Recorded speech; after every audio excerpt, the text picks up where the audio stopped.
So, can you tell me who you are and what we're going to do? Yeah, sure. My name is Carolyn Kendrick.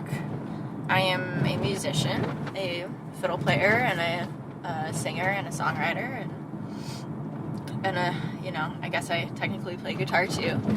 And we are on our way, number one, to go pick up my keys to my new apartment, and then go to Target to pick up things for said apartment.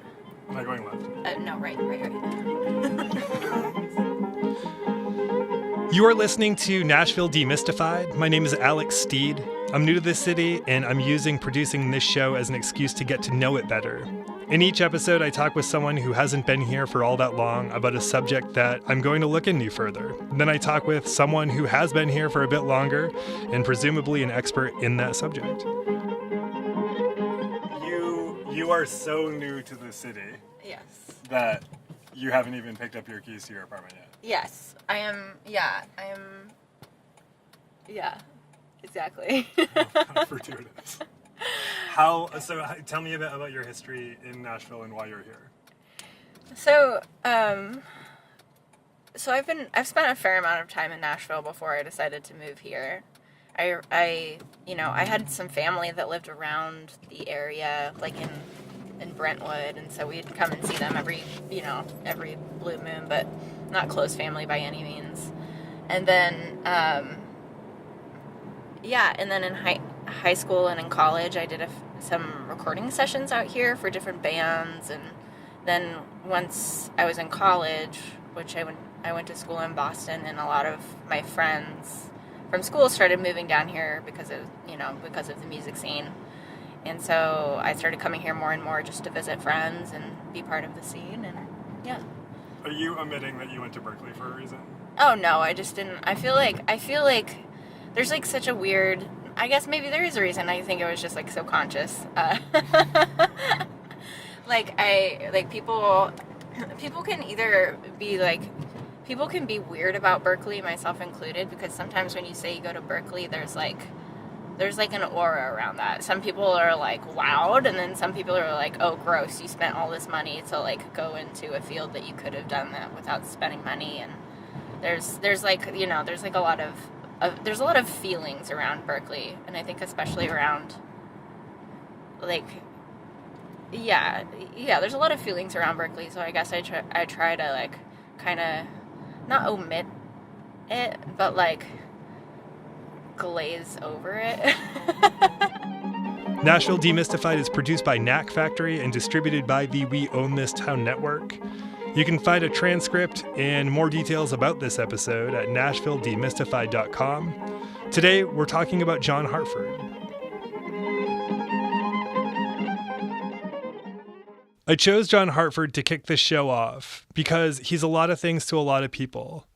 With all due respect, like so many of my favorite people here, he's not only a musician, but he was a weird music nerd. He also helped to shift the paradigm on what was possible in the realm of bluegrass and old-time music. He was a writer for the Smothers Brothers Comedy Hour, which is awesome.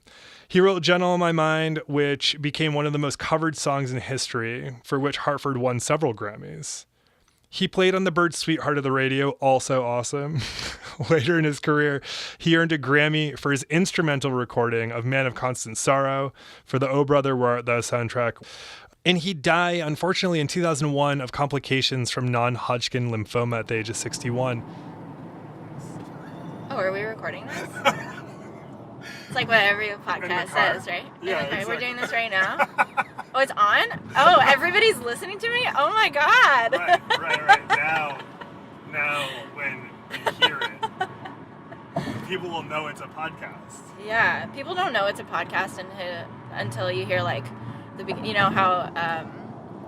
of Radio Lab is like, right. Oh, here we go. Right. It's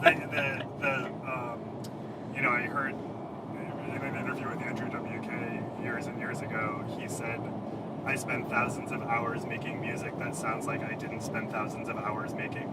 Right, totally. Exactly. And that's what Radio Lab perfected in the podcast arena.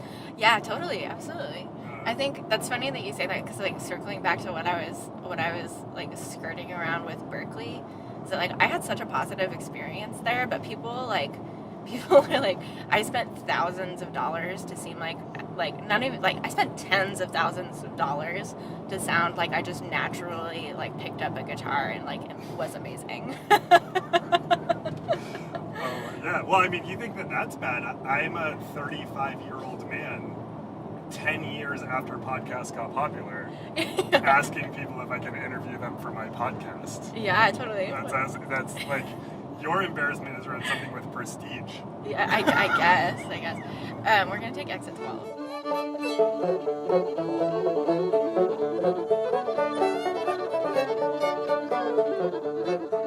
This is actually the first in a two-part episode, which became apparently necessary after I was able to have rich conversations with both Hartford's friend, Matt Combs, and Hartford's daughter, Katie. Hartford's a bit of a bold choice to start with when it comes to diving into the city history, as he was born in New York City. He spent his childhood in St. Louis, and he lived in Madison, which is northeast of Nashville. But he was very much a product of the city, having looked to the Opry and Earl Scruggs as a deep influence when he was growing up. And later in his life, he would be considered a co-founder of what would be known as the, quote, Newgrass movement. But more on that in a bit. Carolyn and I parked ourselves in a Goodwill parking lot, and she told me what Hartford meant to her.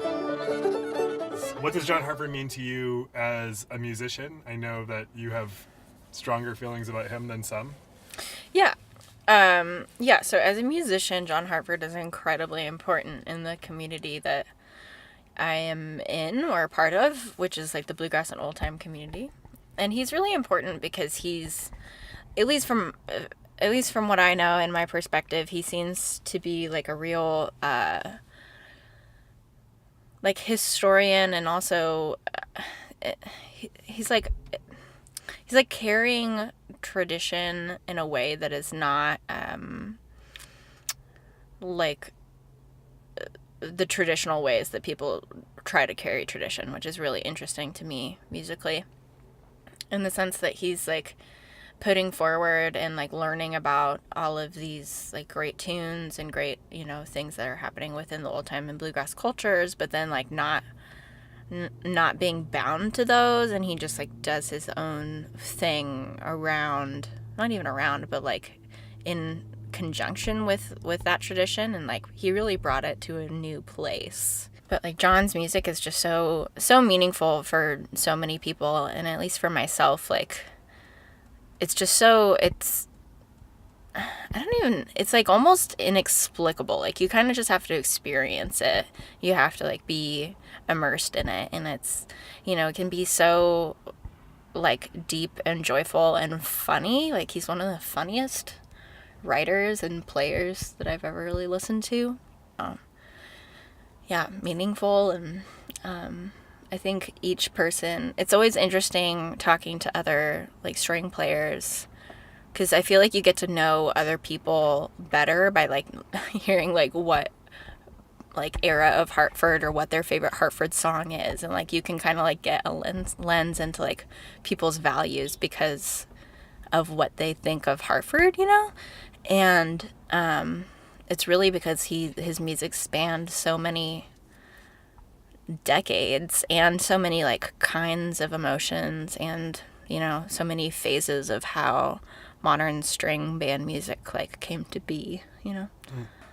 I mean, I think this goes for like a lot of musicians that I look up to, that I don't tend, and it's not necessarily, I don't know if it's negative or positive, but I don't tend to learn much about the people that they are. Like I tend to focus more on the music that they produce and the music that they're around. And so really up until, the last couple years, I would just like dive headfirst into records and not really learn anything about, the man John Hartford. And really it's only been, I've only been here for a little bit, but since getting here into Nashville and learning more about who he is as a person, and then also since the book came out about his archives that, Matt and his daughter put together, like I've learned a little bit more about him through that. And then also just because there's like lore around him. People are always telling Hartford stories and things like that. But I feel much less equipped to talk about who he is as a person and I think that's almost a defense mechanism, because not specific to him, but just learning about your heroes in general. Like, when they're your heroes in your brain, like they can do no wrong. And then like when you learn about who they are as people, because all people are fallible, like you're like, oh, I don't want to learn too much, or lest I be like disappointed, I suppose. Like, yeah, absolutely. Like Michael Jackson is a perfect example. There's a Michael Jackson. So, I mean, two things come up in these interviews. One is that we learn a bit about Hartford from the perspective of his daughter, which is, I feel like, is a really Katie, who's a very interesting and intimate perspective on an artist. And then the other is that my favorite anecdote, I don't want to give it away because it's so good when it happens, but there's a Michael Jackson anecdote that is wholesome in the interview with Katie. So I'm excited about that, which I think is in the next episode. You're introducing Matt's. Okay. The interview with Matt Combs, which we're introducing now, talks about Hartford as an individual. Matt came here in his early 20s and became friendly with Hartford and started playing with him and recording with his group of friends and group of peers. So Matt's talks much more about him as a musician, but also the cultural phenomenon of the shift to quote unquote newgrass and the part that Hartford played in that. And then Katie talks about him as a person and as her father. So that's going to be in the next episode. Okay. That's like I'm telling the listeners. Yeah. But like it's weird because you're like, what do I say now? Right. Totally. Let's go to Goodwill. Yeah. Which we're in the parking lot of right now, and find you some old stuff. Yeah, I'm gonna look for a bookcase. Now, I'd meant for this episode to be a primer on Hartford, but after talking with Matt Combs and Hartford's daughter, Katie Hartford Hogue, who you'll hear in the next episode, it became evident that things were going to get a bit deeper. Matt is himself many things, having been a staff fiddler and mandolinist for the Grand Ole Opry. He's been nominated for a Grammy, toured with legends like Reba McEntire, and played with the Nashville Symphony Orchestra. Matt arrived in Nashville in 1997 and quickly struck up a rich friendship with Hartford. And he literally wrote the book on him, or at least he helped organize and arrange it. John Hartford's mammoth collection of fiddle tunes was sourced from Hartford's journals and compiled by Matt and Katie along with Greg Reich. It's available at johnhartford.com. And I don't just say this because I'm talking to these folks on the show. This is a beautiful book comprised of amazing fiddle tunes, but also stories, anecdotes, lyrics, and drawings by Hartford. It's really incredibly special. Now, I met Matt out at his house and freshly constructed studio in Kingston Springs, which is a bit west of town. When I arrived, he was sitting with his newborn daughter and watching a family of deer eat about 20 feet from the house. In our conversation, Matt talks about his arrival to the city in the 90s, meeting Hartford and the collective of first-generation bluegrass characters who were still around then, and the emergence of what would eventually be known as the Newgrass movement and how the old guard responded to that. There's an amazing anecdote about this. Matt does an incredible impression, and I hope that you hear it and enjoy it as much as I did. But first, if you could, please subscribe to the podcast wherever you listen. Consider giving a review if you can, sharing with a friend. We're on Instagram and Twitter at Nashville Demystified, and we're on the garbage fire that is Facebook these days. Remember when we thought it was going to change everything for the better to be connected all the time? Maybe you didn't. Maybe you thought better of it. If you have any feedback and you want to send it to me directly, or if you have ideas for future shows, you can reach me at podcast@knackfactory.com. Actually, it's podcast@knack-factory.com. So that's KNACK-factory.com. So just a quick note about music in this episode. None of it is by John Hartford. Getting the rights from major labels to use his music is both tricky and expensive. So I use a lot of old-time music in the background throughout this episode, throughout any time that you hear me talking and various transitions. This is all old-time music. It's old enough to be in the public domain, and anytime you hear Matt or Carolyn talk about old-time, this is what they're talking about. Carolyn has done a good deal of work archiving and researching in this area, so she knew a lot of tracks to point out to me. And I have a list of the tracks that are used in this episode on the website. So if you're interested in hearing or finding out more or getting links to where you can go down an old-time rabbit hole, as it were, check out the website. So without further ado, here is Matt.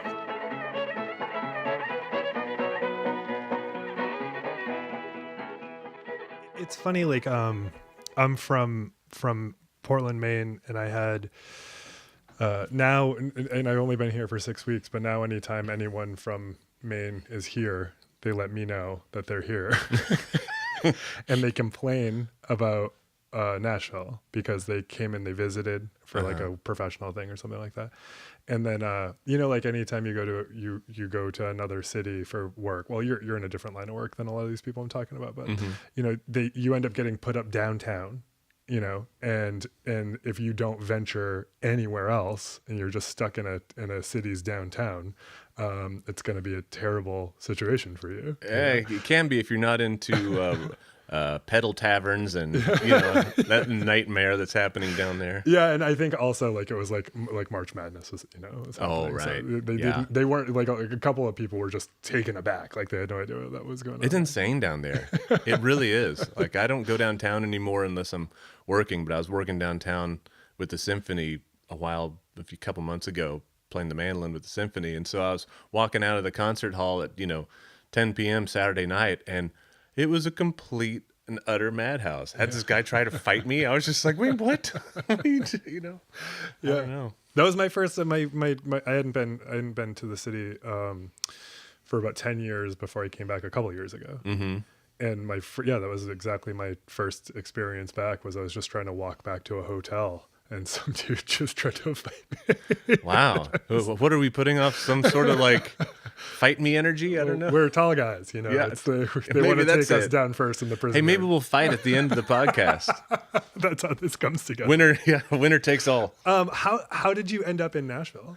Well, in 97, I graduated from college up at University of Michigan and studying classical violin.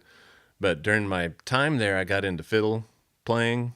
Kind of via Aspen, Colorado. I went out there to study at a music festival, and they had street performers out there. And there's this band in particular, they're called Grits and Gravy. And this banjo, and his wife played the washboard, and this guy was actually a balloon clown during the day, and a banjo player at night. That's a double threat. I think that's what they call that, right? The balloon clown banjo. Yeah. And his name is Jeep the Clown. And so I'm not making this stuff keeps up. Getting better. No, I couldn't make this stuff up if I tried. So I started hanging out with them. They lived in this 35-foot RV, and they traveled from Key West to Aspen every year, just busking all along the way. Key West, New Orleans, Aspen, and then on back, and kind of made the circle. So I'd hang out with them in their RV, and they played me the first kind of snippet I heard where the fiddle was taken, or the violin, in my mind at the time, was taken into a different category. It was Bela Fleck's Drive record and the Strength in Numbers record.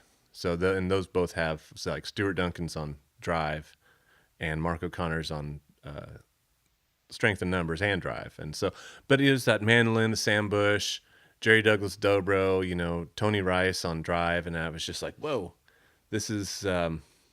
It was very eye-opening for me because, had I heard maybe old-time music first, at the time being a classical musician and into the polished thing of violin playing, maybe I wouldn't have been so turned on. But to hear the violin played at such a high level in the fiddle style was really eye-opening for me because they both have beautiful sound and, can really play. So that was the first eye-opener. So I went back to Michigan and after that first summer, and then I started studying about bluegrass. Started getting into Bill Monroe, and then at that point I started going back into history of the music. I started off in the Newgrass and then kind of started digging in at that point, and then worked my way into old time. But come graduation time, I visited with a friend down here and visited Mark Schatz, a bass player who played in the John Hartford string band.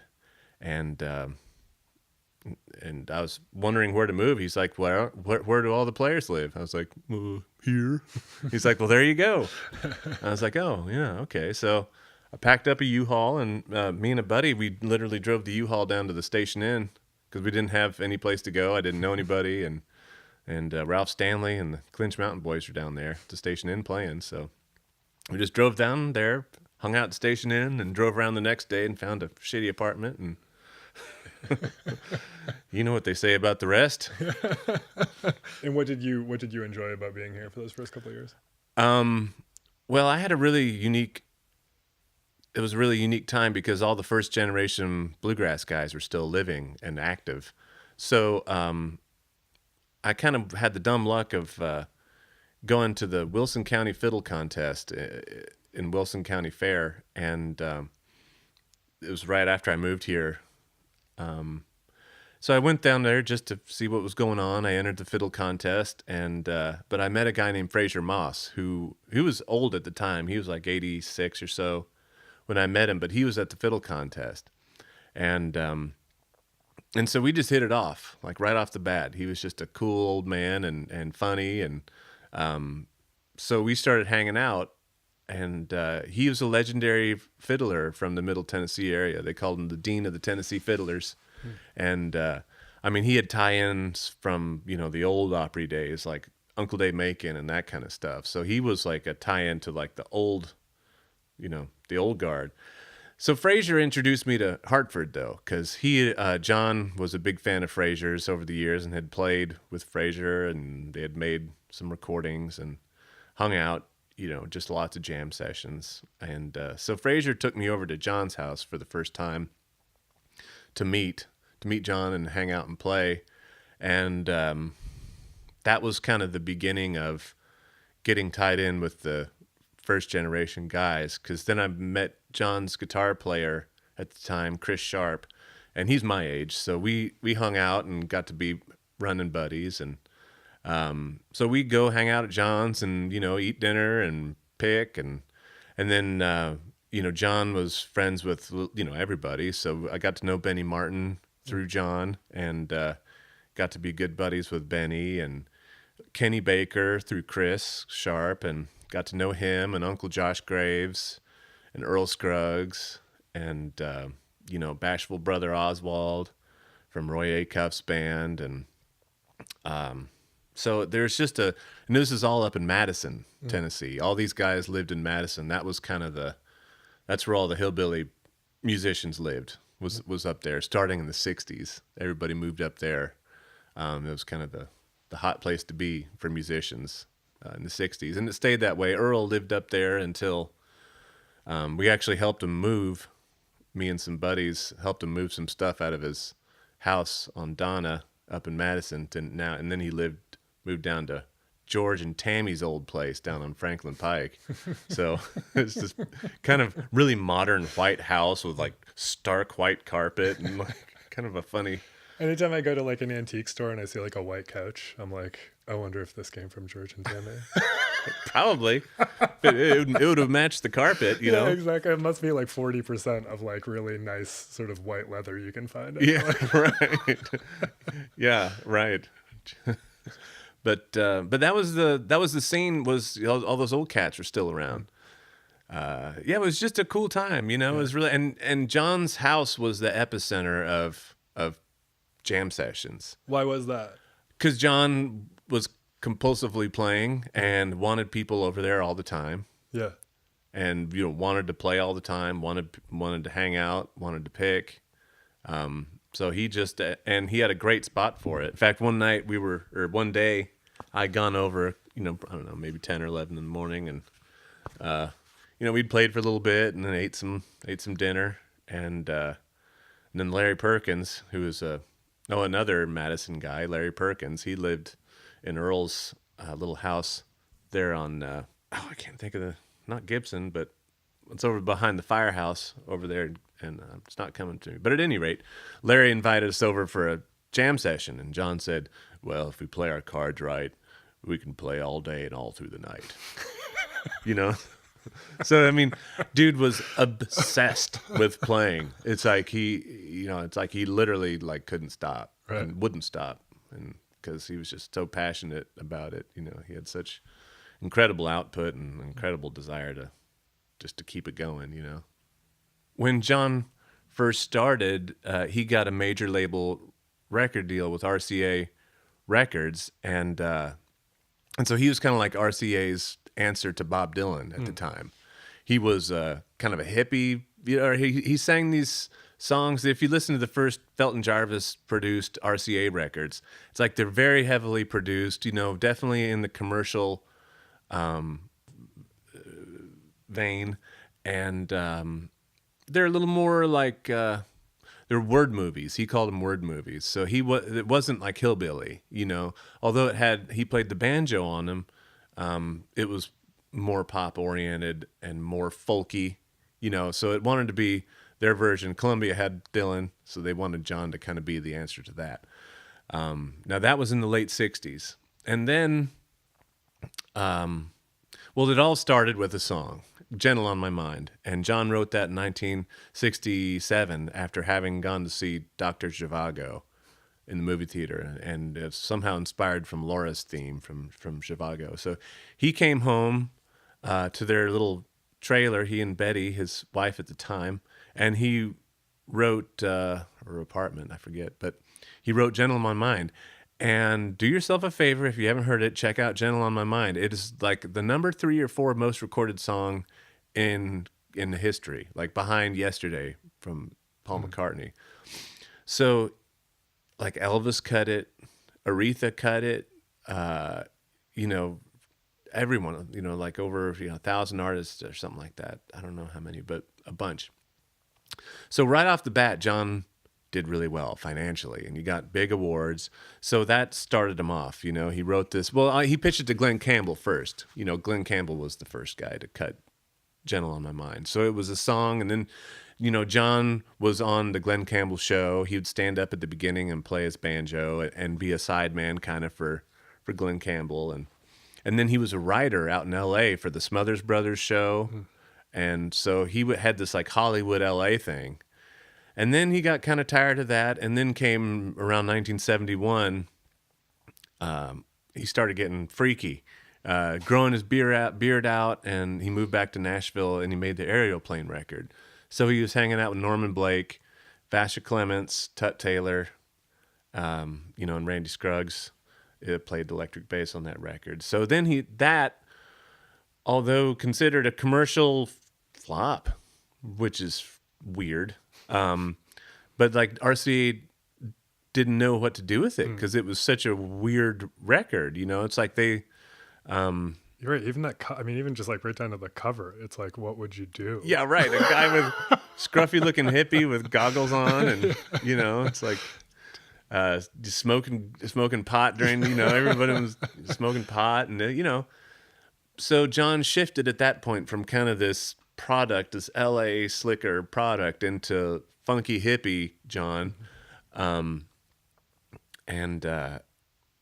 but that was like the beginning of what, you know, and we now kind of realize is newgrass, you know. So guys like Sam Bush and Bela and all that kind of, I mean, you can ask them, it would kind of start there and then, you know, morph into what they all did with it. Can you just say, just for someone who's listening who's not familiar, like what can you just compare and contrast to like bluegrass and newgrass? Like what was that? What did that transition mean, both like musically and maybe culturally? Yeah. Well, bluegrass was invented by a guy named Bill Monroe, a proud Kentucky mandolin player, country.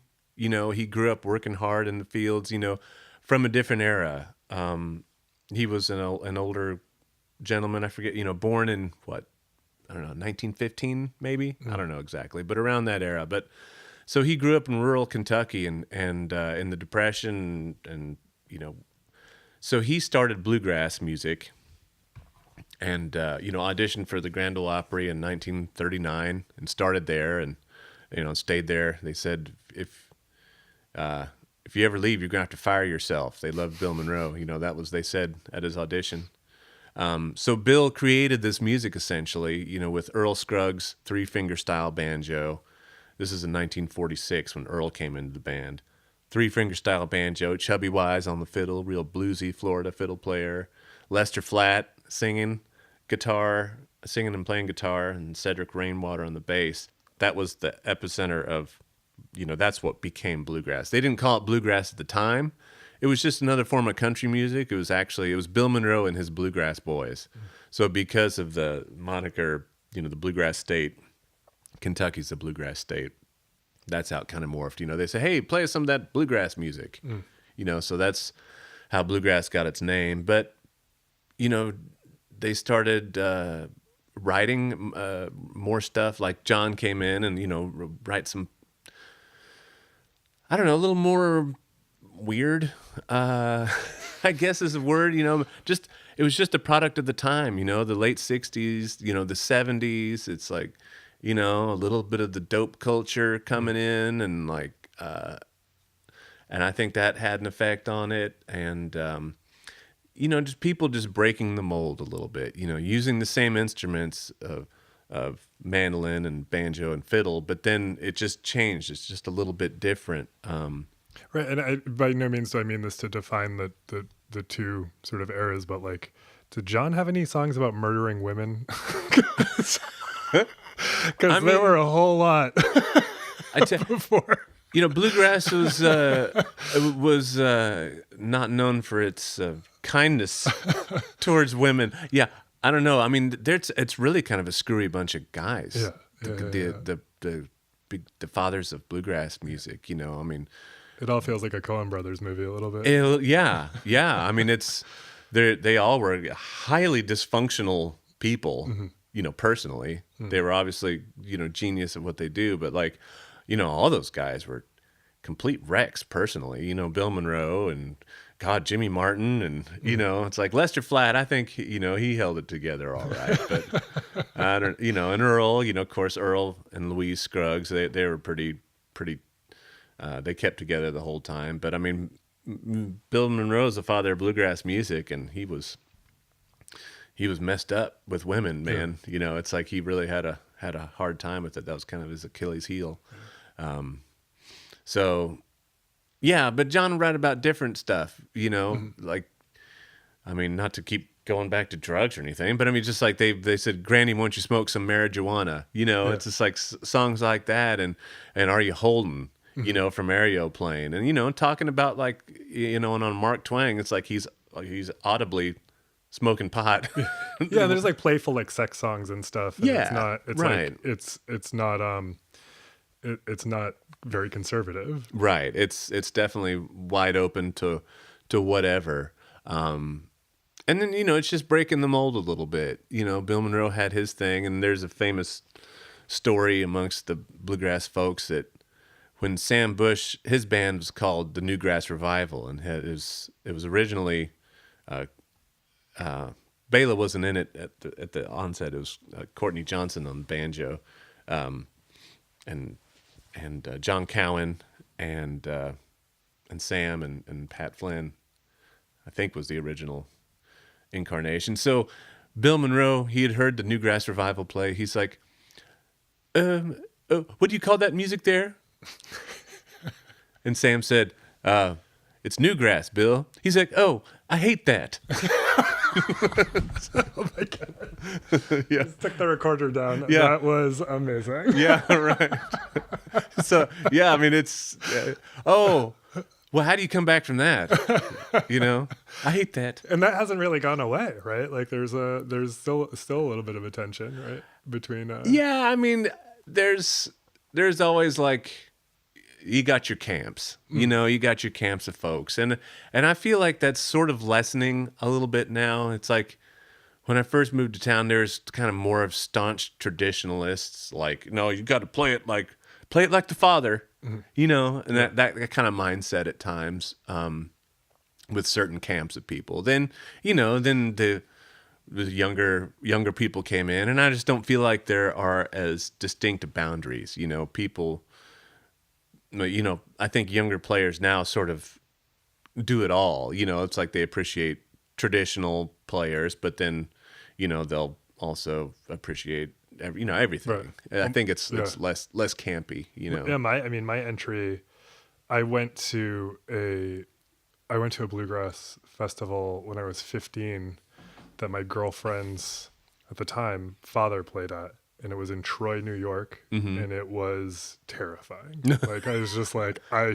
should not be here. I don't know what's happening. A lot of these men are like angry in a way I don't understand. Yeah, it's bluegrass. Yeah, exactly. Angry men. Yeah, I was like, all right, cool. Yeah. And then it wasn't until I started understanding the through line with like metal, like with heavy metal and like that sort of level of nerdery, and then I knew people who were into that and bluegrass, and I was like, oh, I get this. Like I understand this. there is this certain, I mean, with bluegrass in particular, there is that kind of edge to it. You know, it has, from the inception, there was a competition in it. You know, whereas like I love old time music. But that isn't in old time music, because everyone plays the melody together, and it's a collective lifting up of the tune, you know, and it's not like, look at me. It's more just, let's all play this together and create this cool, hypnotic, you know, neat feel. And they'll play the same tune for a long time, and everybody's just into it. Now, bluegrass, although inspired from old time music because of the fiddle and fiddle tunes, it has more of a jazz band kind of setup where you'll pass it around. Everybody will take different breaks. Mm-hmm. And so Bill Monroe is highly competitive. And so he wouldn't want anybody to get, you know, more applause. And so it kind of had this one-upsmanship, which I think is baked in the music. You know, it's like everyone wants to play hotter than the next guy, or if he played a bunch of fast notes and she's going to want to play a bunch of fast, you know, it's like, there's sort of that kind of thing built in, you know, that sense of competition, right? You know, which is interesting. It makes for a thing, you know. How was John as a person? Like, what was it like hanging around him and sort of all the people in that musical universe?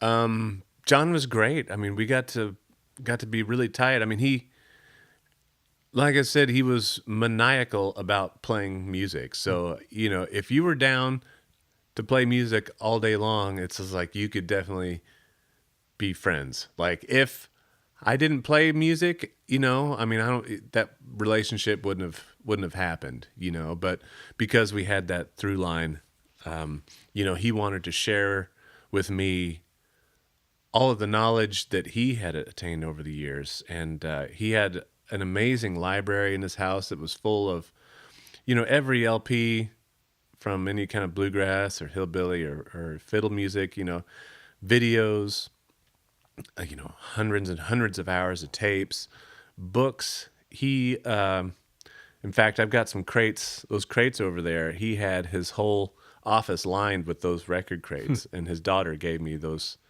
record crates. And, but that's where he kept all of his stuff. And I mean, he had just the coolest library of every fiddle book that ever came out. And so he was really eager to share what he had. He was really giving, you know. He would order me fiddle books this is the beginning of the internet, essentially, this is in 97. And so you know, he got on abebooks.com and, you know, got me like the Bayard collection of fiddle tunes, which is where he got the Squirrel Hunters from, is that book, the Samuel Bayard, Bayard, and got me the Christensen fiddle book, R.P. Christensen, all these Missouri fiddle tunes, and he had a love for Ed Haley, Kentucky fiddle player, blind Ed Haley, and John sort of, you know, rediscovered Haley's fiddling, and then went deep dive into Ed Haley. And I mean, when I say deep dive, like, they actually got they exhumed a grave, like,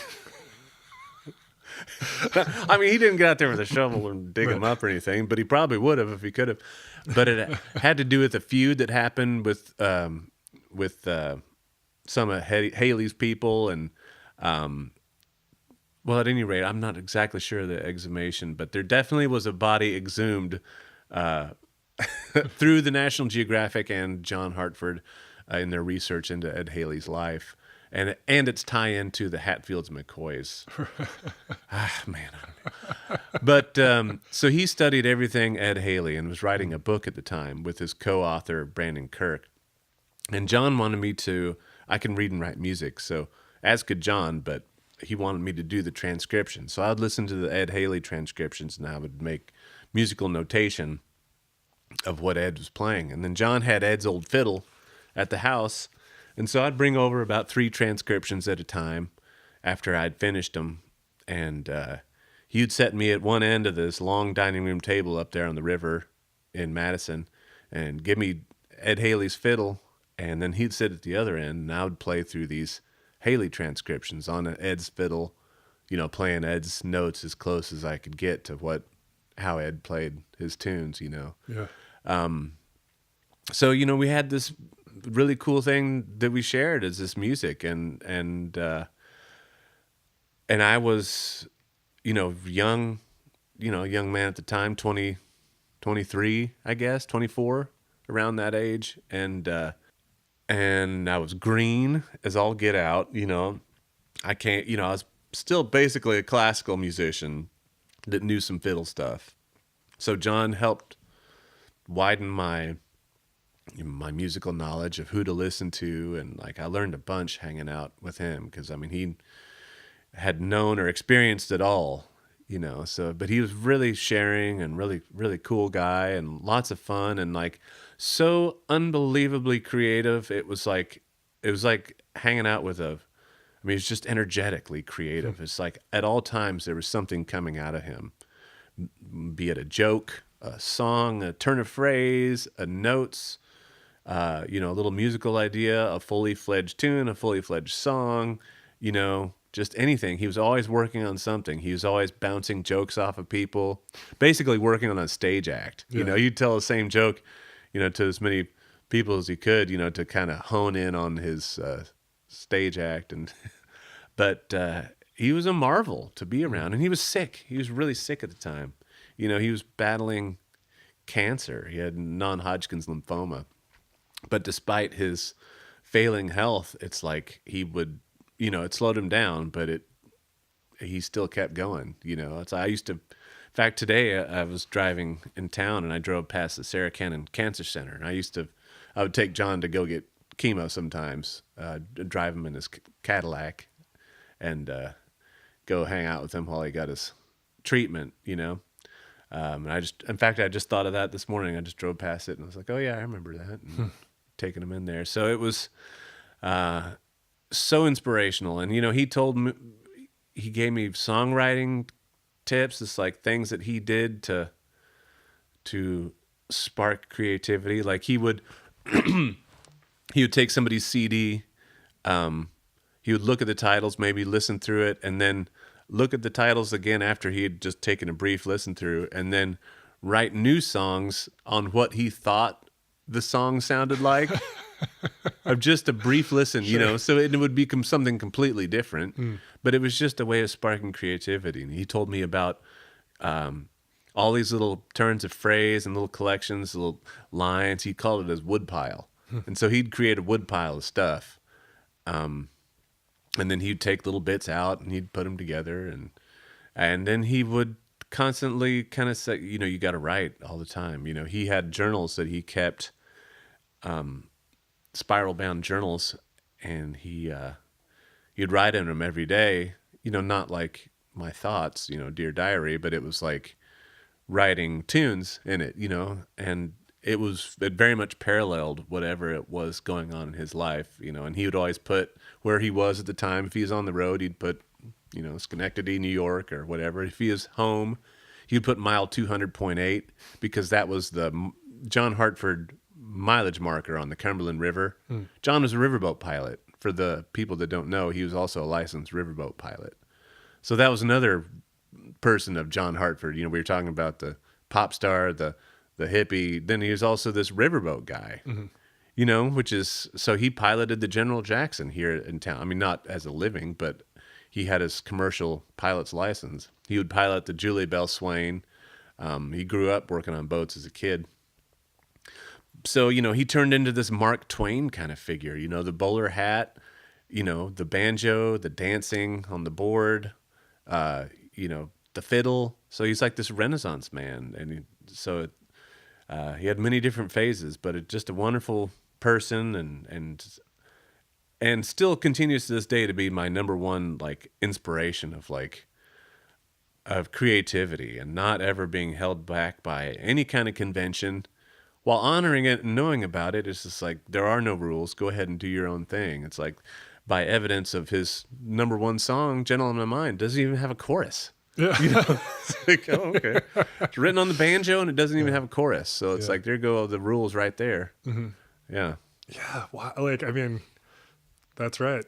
Yeah. Bold move. I know. Yeah. It's just like, and then it just sold, he made millions of dollars. Yeah. Yeah. I mean, he was set.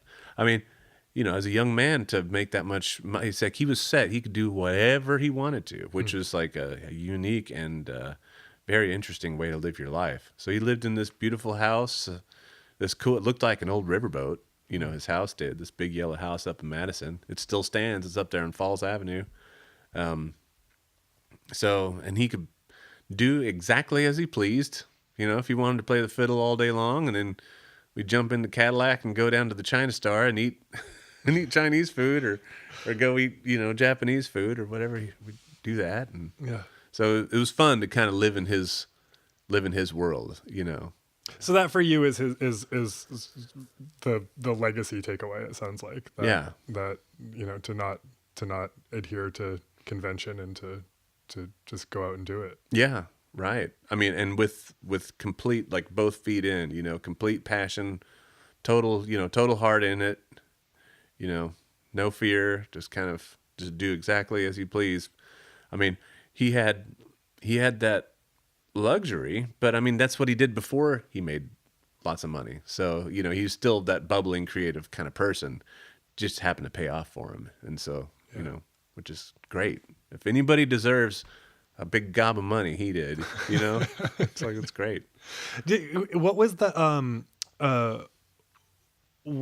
dynamic like? I mean, it's like this is one of the most interesting things about Nashville to me, right? Is that you can be in a room. Los Angeles is a little bit like this, but it has like a little more stink on it. You can, and I love LA. It's my favorite city, but that's true. It's weird in ways. Mm-hmm. But you can be in a room full of genius. I mean, you can be in a room full of geniuses that you're just casually in, or people who've reached very specific and seemingly out of reach levels of accomplishment, or and just that's just how it is. You're all there, sort of getting supper. What is it like? What was it like to be a kid? I mean, essentially a kid. Yeah. Just be in proximity to these people who not just are making things that you admire, but have also made it in very specific ways. And what was that dynamic like? I mean, it was a dream come true. I mean, literally a dream come true. It's just like, because everyone would, through John, I met everybody that I was just like, they just existed on LPs. They're just pictures on LPs and CDs for me. And then they turned into real people, and that was because of John, because these people would all come over and hang out with him. Mm-hmm. He'd have big jam sessions, and there'd sit David Grisman. It's like, holy, Earl Scruggs. And, John took me over to Earl's house a couple of times, it's like to sit in, proximity to you and me with Earl Scruggs, So it's like, it was mind blowing, and I was naive. I mean, I was aware of what was happening, how special it was.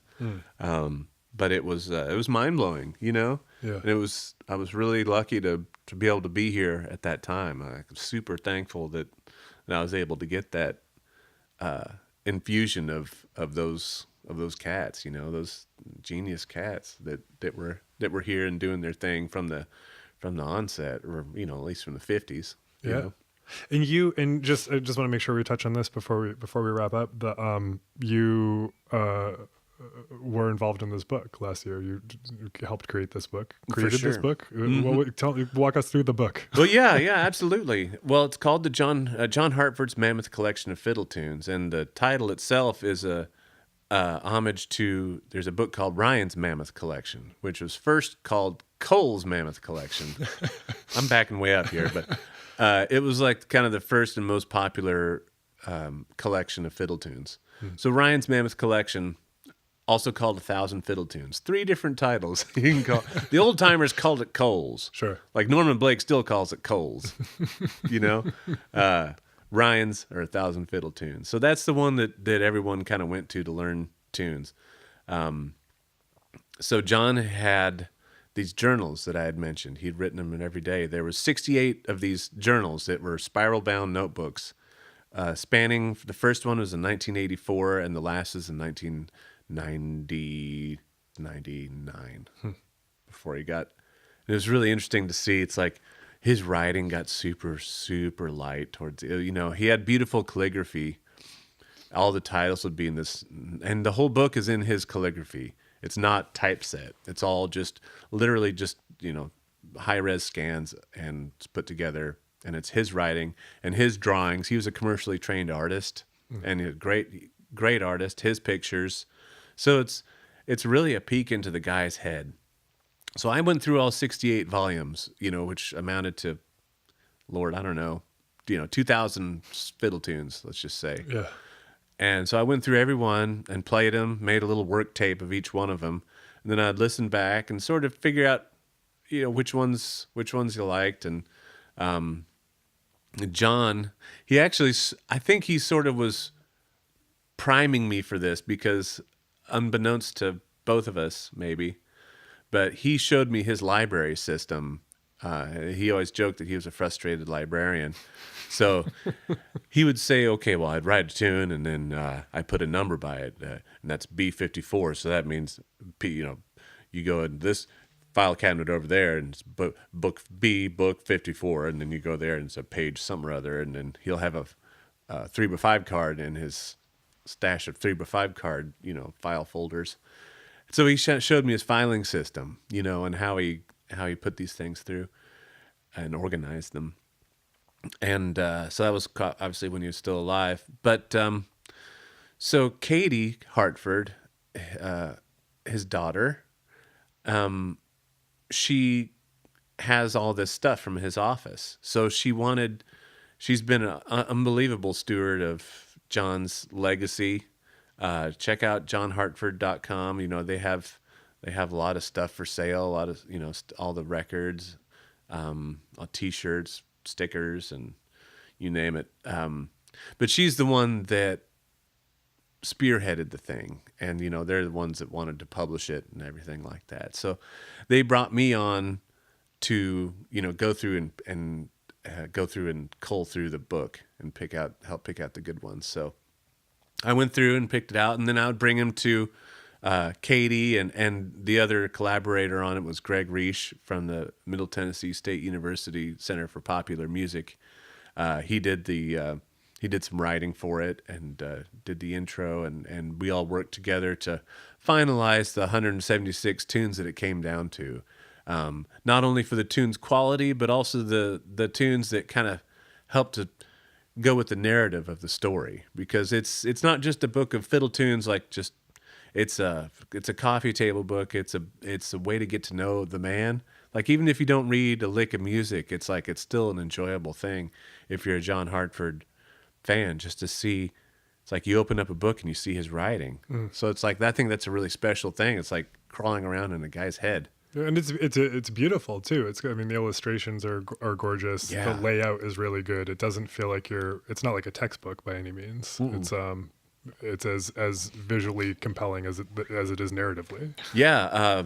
But Katie, deserves all the credit for getting it all together, and making sure everything happened. She was the organizer behind the whole deal, and and they put their money where their mouth is. It's like they printed all these books, and and I think it's gaining popularity. People are really digging it. So go check out johnhartford.com for the Hartford's Mammoth Collection of Fiddle Tunes. Hartford's.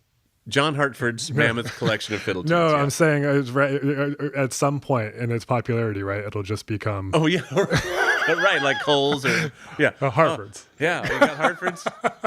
Yeah, that's hilarious. I hope Exactly. so. That'd be nice. I'm talking to her this afternoon. To Katie. Oh, you are? Yeah. Oh, yeah. Great. Yeah, All right. I think the John Hartford episode has become 2 episodes. Okay, well, that's good. He deserves it. Katie's awesome. Yeah, she's. I've really enjoyed getting to know her through this process, and getting to know. It was her way of getting to know her dad because I mean they were, parents divorced, and so John was doing his thing out. So it's like he wasn't around too much as a father. So, and I'm not telling anything probably that she wouldn't. And if I am, sorry. But, it's like the fact is like, that he was kind of an absentee father in that regard, which is, sometimes when people are blessed with so much of one thing, it's like inevitably something else has to give, Totally. Well, and I think also like my dad was born in 1931. My father was older than Hartford was. And I sort of think to get to know men who were born at that time, you sort of have to research them after they die. Right. But I mean, it's been really cool because I've been hanging out, been knowing Katie. I've just gotten to know her after John's passing. I'd met her twice when John was still alive. But it was her way of getting to know her dad, and it was really special. And actually a really special moment came, when, I was looking through the book and, she hadn't ever found this tune, but I found one called Katie's Come to Visit.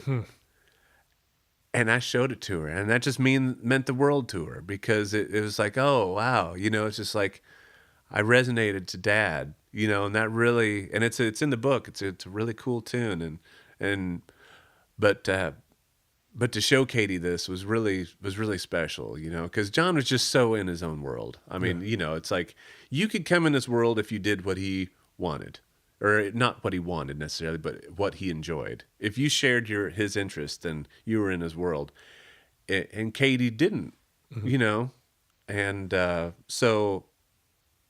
There wasn't a point of connection,